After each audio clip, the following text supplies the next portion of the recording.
Scott and I met at Victrola Coffee over on 15th, and I had sent him some links to some work that I have online, and he said, you know, I really like your sexy stuff. And I said, oh, thank you, Scott.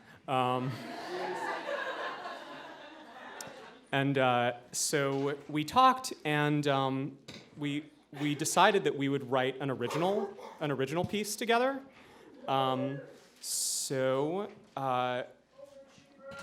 Yeah, you know. I'm sorry, Damon. Well, I was like, oh my God, I'm sharing a stage with Amber Flame and Damon Arundel and Elena Ellis, and they're gonna be like so amazing. I have to bring my A game, and this is what happened. So Scott and I collaborated on a 10-minute poetry musical starring major poets of the 20th century. So does everybody know who E.E. Cummings is? What his poetry sounds? Okay, do you know what Sylvia Plath's poetry sounds like? Do you know what Gertrude Stein's poetry sounds like? Or perhaps doesn't sound like? And do you know what Allen Ginsberg's poetry sounds like? All right, cool. So, is there anything I'm forgetting to mention? I don't think so. Can you guys hear the guitar? Is everything technically in order? Is everybody properly calibrated for this event? So Scott wrote the connecting narrative of the musical, and I wrote the individual poets' voices. On a cool night in early spring, 4 poets gather for a feast to celebrate like minds, to share drinks and find eats. You know their names: E.E. Cummings, Allen Ginsberg, Gertrude Stein, Sylvia Plath. Here's our story about the crossing of their paths. First to tell is E.E. Cummings. He pulled out his guitar and started strumming.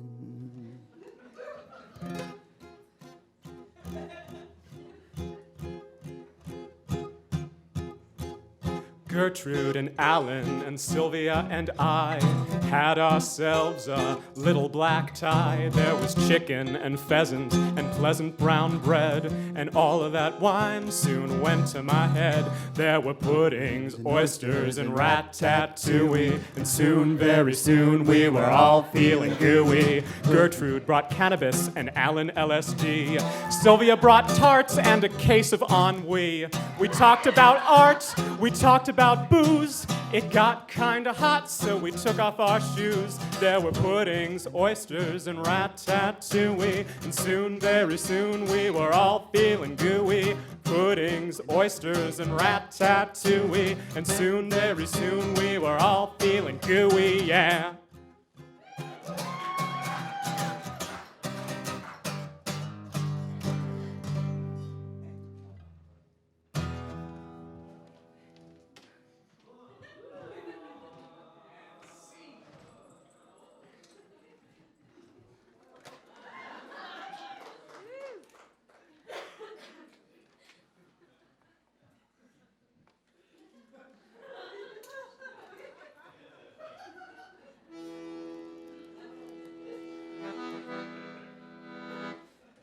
On a cool night in early spring, they gather for a tete-a-tete. Wine begins to lubricate. Dry conversation soon gets wet. Alan, he starts laughing, slaps his knee. He has something to confess. He's spiked the wine with LSD.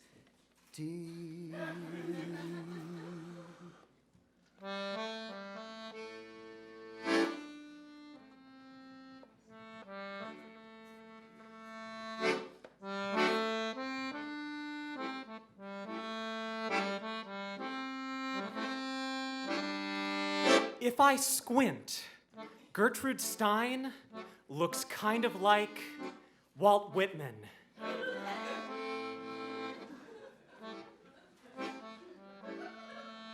That's good enough for me.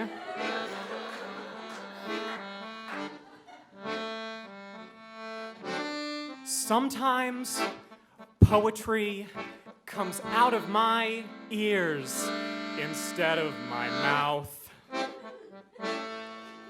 It's cosmic, like a belly button full of goji berries. Like a sunshine sutra. And I've been invited here, into the lap of luxury, into the lap of a Lothario. Sometimes poetry comes out my ears instead of going in. A poem should go in one ear and stay there.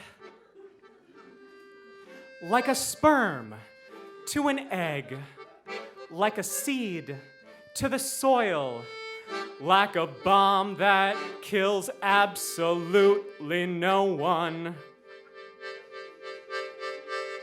Has it been an hour?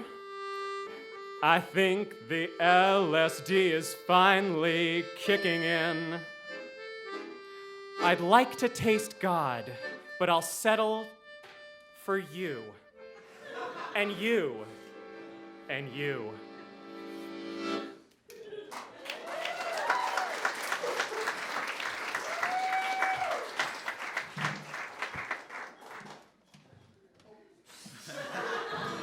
What the fuck, Jeff? You gave us 10 minutes, so we're taking maybe 12, I don't know.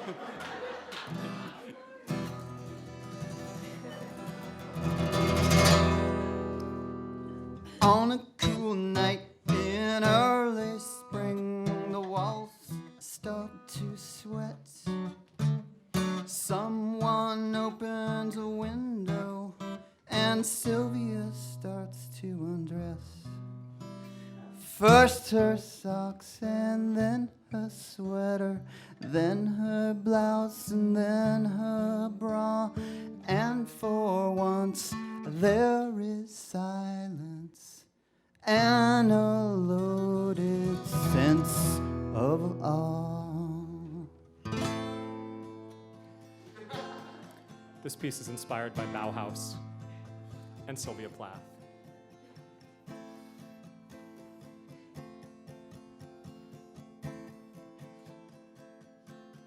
Take my body like fire takes an oily rag, to hold, to have a wedding ring punched through my nose. I thrill myself, a wind-up toy that grinds and kicks, a mouth of sparks, catching the curtains with electric licks. She's in orgies, it's in her hands. She's in orgies, it's in her hands. Take my body like hydrogen took Hiroshima. Suck my toes like sleeping pills. Wanna see my sleeping skills? She's in orgies, it's in her hands. She's in orgies, it's in her hands. When your mouth is in your hands, breasts and arms like clumsy children, freeze frame, screen kiss, slap and tickle, the food's as awkward as the guests. She's in orgies.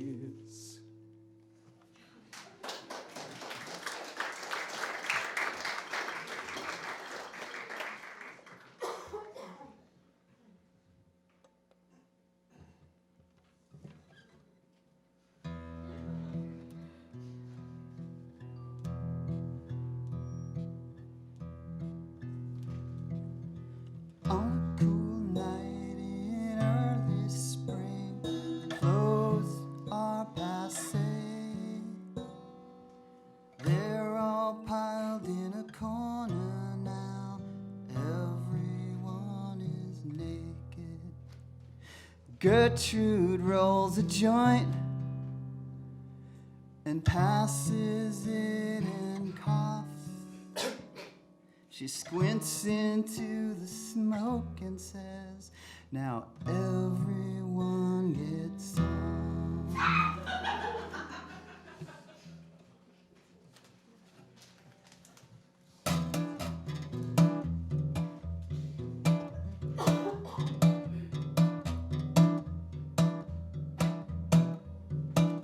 Milk. Milk. Lemonade. Round the corner, paved in fudge, paved in pavement, and an answer. I touch my nipples, yes, I touch my nipples and I plath all over Sylvia. Oh, Sylvia. Oh, Sylvia. Now we're riding, yes, on the magic carpet, yes, we are touching the carpet to our mustache. It is solid, yes, solid mustache carpet. Wouldn't you agree? And a spectacular dinner, bebop spectacular, and a piece of coffee, a piece of spoon, and a royal piece of ass. And horses. Why wasn't Patti Smith invited? Horses, unicorns, giraffes, elk, buffalo, all kinds of animals, caribou, moose, gazelles, crab lice.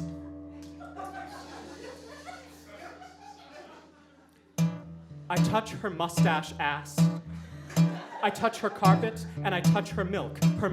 I touch her lemonade, and also Allen Ginsberg.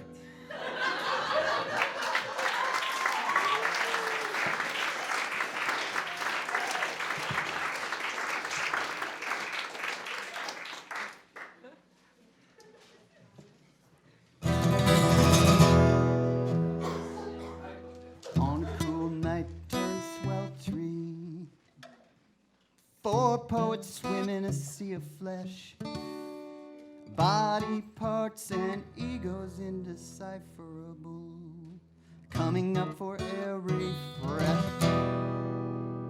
And this time E.E. Cummings strums his guests instead of his guitar.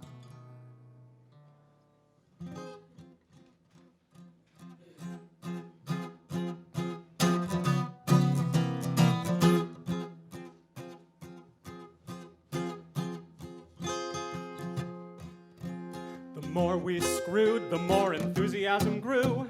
Sometimes it's fun to be a human stew. There were puddings, oysters, and rat-tat-tooey. And soon, very soon, we were all feeling gooey.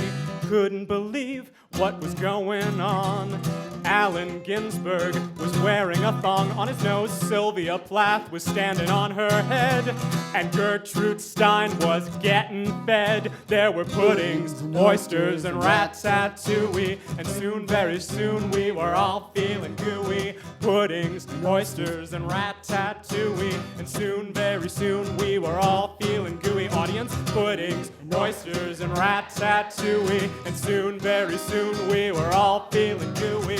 Puddings, oysters, and rat-tat-tooey. And soon, very soon, we were all feeling gooey. Puddings, oysters, rat-tat-tooey. And soon, very soon, we were all feeling gooey. Yeah.